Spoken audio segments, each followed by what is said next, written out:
Assalamualaikum warahmatullahi wabarakatuh.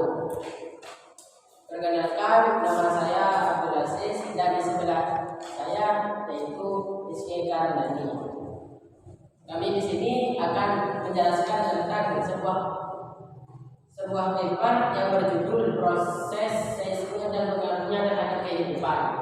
Guru pengajar yaitu Dewi Suhartini SPD, disusul oleh Abdul Aziz dan Rizky Karnani. Abstrak. Gerakan keras dan terjadi secara tiba-tiba di bawah permukaan bumi disebut gempa bumi. Kadang-kala bumi bergoncang hebat sehingga bangunan rumah dan gedung-gedung runtuh, jalan dan jembatan rusak serta saluran air dan kawat listrik putus. Gempa merupakan peristiwa alam yang sangat menakutkan. Gempa terjadi tidak dengan peringatan atau tanda-tanda awal, tetapi berlangsung begitu saja. Getaran dahsyat dapat menguncang dan membelah bumi. Akibat bangunan-bangunan di permukaan bumi rusak dan hancur. Bab 1. Pendahuluan. Latar belakang. Seismik atau gempa bumi merupakan peristiwa bencana alam yang ditandai dengan berguncangnya bumi secara tiba-tiba. Dalam peristiwa ini tidak ada tanda-tanda khusus akan terjadi gempa, karena gempa bumi ini terjadi secara tiba-tiba dan terjadi dalam waktu yang sangat singkat. Akan tetapi ada beberapa peristiwa gempa bumi yang terjadi dalam waktu yang lama atau hitungan menit. Gempa bumi tentunya akan berdampak terhadap lingkungan sekitar. Akan tetapi akibat gempa bumi yang diberikan tergantung dari besarnya gempa tersebut. Gempa tersebut yang diukur dalam skala Richter. Seismik atau gempa bumi adalah suatu getaran yang terjadi karena peristiwa tumpukan energi dari alam bumi atau tenaga endogen yang dapat menggetarkan lempeng samudera dan lempeng benua. Secara singkat, gempa bumi terjadi pada saat tekanan semakin meningkat di daerah batuan sampai pada tingkatan tertentu sehingga akan menimbulkan pergerakan yang mendadak. Rumusan masalah. Apa saja ciri-ciri yang terdapat pada seismik? Yang kedua, apa pengaruh seismik bagi kehidupan? Yang ketiga, apakah seismik mempunyai dampak positif dan negatif? Bab 2 pembahasan yang akan dijelaskan oleh Rizky Karnani. Oke, kita lanjut dengan bab 2 yaitu pembahasan seismik. Seismik atau gempa bumi atau dalam bahasa Inggris dikenal dengan earthquake adalah getaran yang berasal dari dalam bumi dan merambat sampai ke permukaan bumi disebabkan oleh adanya tenaga endogen. Ilmu yang secara khusus mempelajari gempa disebut seismologi, sedangkan ilmu yang mengkhususkan diri untuk mempelajari gempa disebut seismolog. Mereka menggunakan alat pengukur yang disebut seismograf atau seismometer. Ilmu yang secara khusus mempelajari gempa disebut seismologi, sedangkan ilmuwan yang mengkhususkan diri untuk mempelajari gempa disebut seismolog. Mereka menggunakan alat pengukur untuk disebut seismograf atau seismometer. Alat tersebut digunakan untuk mencatat pola gelombang gempa atau seismik dengan memperhitungkan kekuatan sekaligus dapat terjadi gempa.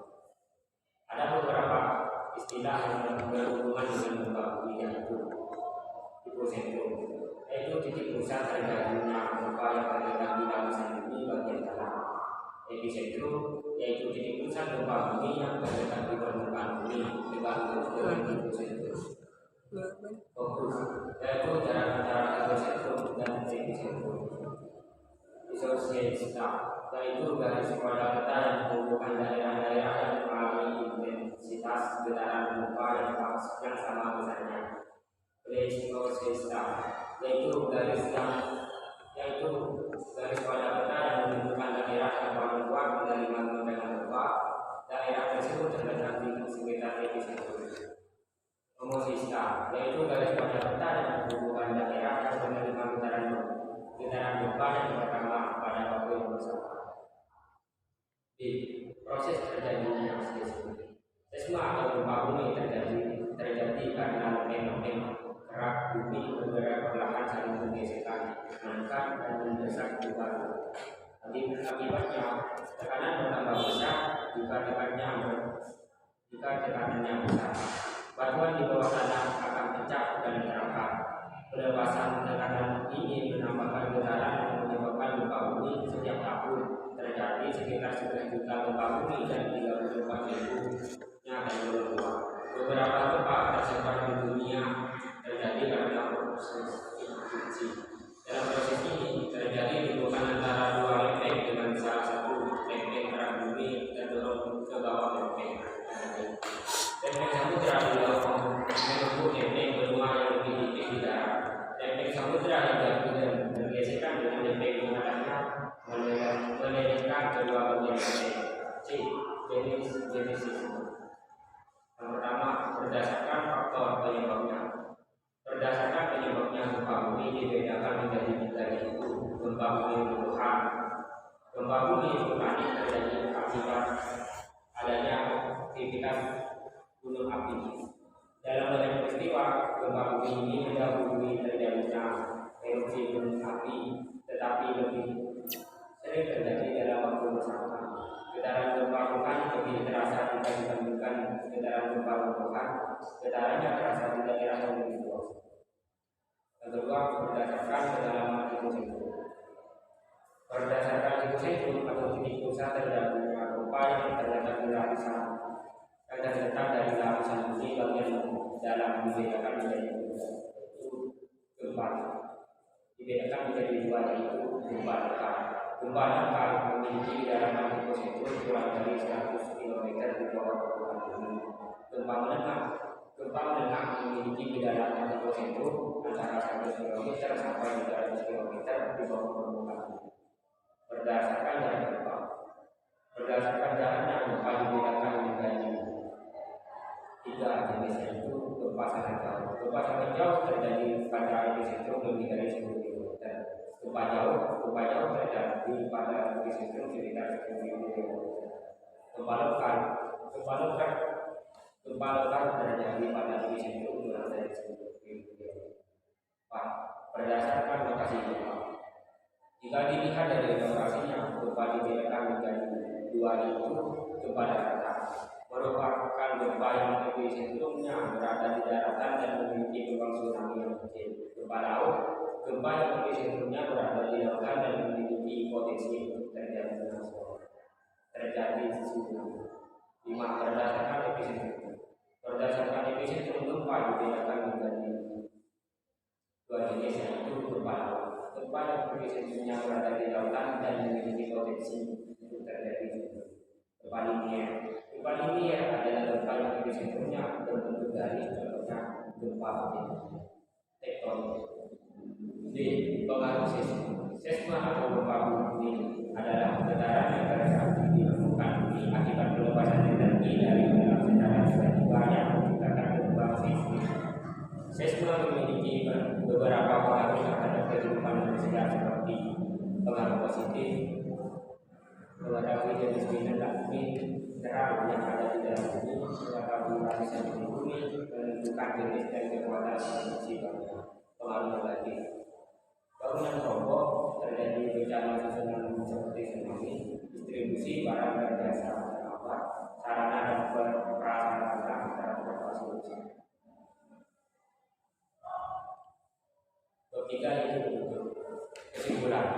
Berdasarkan data yang diperoleh setelah melalui serangkaian langkah-langkah penelitian mengenai analisis kesiapsiagaan masyarakat dalam menghadapi ancaman bencana gempa bumi, yaitu tingkat kesiapsiagaan masyarakat dalam menghadapi ancaman bencana gempa bumi dan tsunami. Tahun 2017 sebagai pusat pelajaran.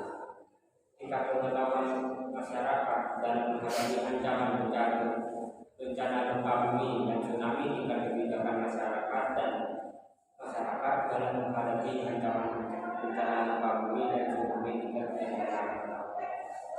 Darurat masyarakat dalam menghadapi ancaman bencana gempa bumi.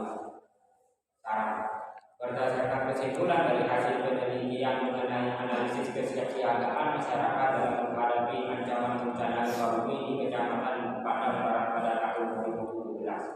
Maka peneliti memberikan saran sebagai berikut.